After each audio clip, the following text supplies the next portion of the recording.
ఆనాడు ఇదే వేదికగా మరి ఇంద్రవెల్లి పోరాట స్ఫూర్తి తీసుకొని పోరాట శంఖారావం పూరించినటువంటి పెద్దలు గౌరవనీయులు ఈనాటి రాష్ట్ర ముఖ్యమంత్రి వర్యులు పెద్దలు పాదయాత్ర నిర్వహించినటువంటి మన డిప్యూటీ సీఎం గారు బట్టి విక్రమార్కన్న గారు, వేదిక మీద ఉన్నటువంటి నా సోదర నాయకులకు, మంత్రులకు, ఎమ్మెల్యేలకు అశేషంగా ఆనాడైనా ఈనాడైనా ఒక్క పిలుపుతో అశేషంగా తరలి వచ్చినటువంటి కార్యకర్తలకు, నాయకులకు, ప్రజలకు, కాంగ్రెస్ పార్టీ అభిమానులకు పేరు పేరున ఉద్యమాభివందనాలు ఆదిలాబాద్ జిల్లా తరఫున తెలియజేస్తా ఉన్నాను. ఆ రోజు పోరాట స్ఫూర్తిని ఇక్కడనే మొదలు పెట్టుకొని రాష్ట్రమంతా పర్యటించడం జరిగింది. మళ్ళీ అట్టడుగున మరి అభివృద్ధిలో అట్టడుగున ఉన్నటువంటి ఆదిలాబాద్ జిల్లాను అగ్రభాగాన అభివృద్ధి పదంలో ముందుకు తీసుకురావడం కోసం అభివృద్ధి శంఖారావం కూడా ఇదే గడ్డ మీద నుంచి ఇచ్చిన మాట తప్పకుండా మన సీఎం రేవంత్ రెడ్డి గారు ఈ యొక్క సభను నిర్వహించి మొదటి అభివృద్ధి కార్యక్రమాలు కూడా ప్రారంభించినందుకు వారికి ప్రత్యేక ధన్యవాదాలు, నమస్కారాలు తెలియజేస్తా ఉన్నాను.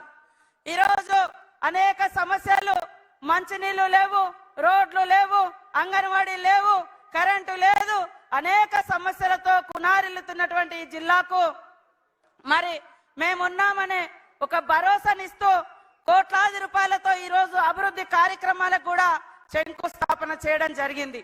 ఈ రోజు ఒక శుభదినం, రాష్ట్రానికే కాదు దేశానికే అన్నం పెట్టినటువంటి కాంగ్రెస్ ప్రభుత్వం ఉపాధి హామీ చట్టాన్ని అమల్లోకి తీసుకొచ్చిన రోజు.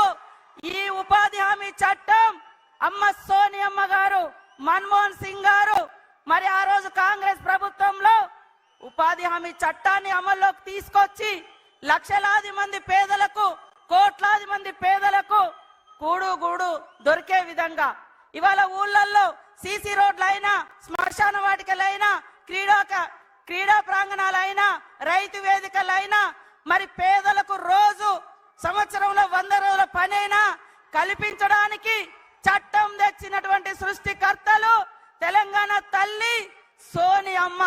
కాబట్టి కాంగ్రెస్ ప్రభుత్వం, కాంగ్రెస్ నాయకులు ఎప్పుడు కూడా పేదల పక్షాన, అట్టడుగు వర్గాల పక్షాన మరి అందుబాటులో ఉండి అభివృద్ధి పదంలో తీసుకొచ్చేటువంటి పార్టీ.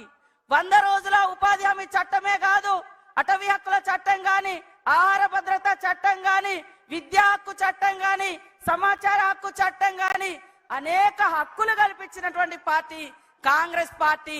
అంతిమంగా తెలంగాణ ఇచ్చిన పార్టీ కూడా కాంగ్రెస్ పార్టీ. అందుకనే ఇక్కడున్నటువంటి నాయకులు, కార్యకర్తలు కాంగ్రెస్ పార్టీని, మన సీఎం రేవంత్ రెడ్డి గారి నాయకత్వంలో ఉన్నటువంటి కాంగ్రెస్ ప్రభుత్వాన్ని అందరూ దీవించాలని మనస్ఫూర్తిగా కోరుకుంటూ, ఒక్క రోజులో మరి నిన్న కాక మొన్న అనుకున్నాం, ఈ 2 రోజులలో మీరు అశేషంగా వచ్చి అభివృద్ధిలో అడుగేయడం కోసం, మరి ప్రభుత్వాన్ని దీవించడం కోసం మీరందరూ వచ్చినందుకు పేరు పేరున నమస్కారాలు, ధన్యవాదాలు. జై కాంగ్రెస్. పెద్దలు గవర్నర్ రాష్ట్ర ఉప ముఖ్యమంత్రి శ్రీ మల్లి బట్టి విక్రమార్క గారిని మాట్లాడుతుందిగా కోరుతా ఉన్నాను.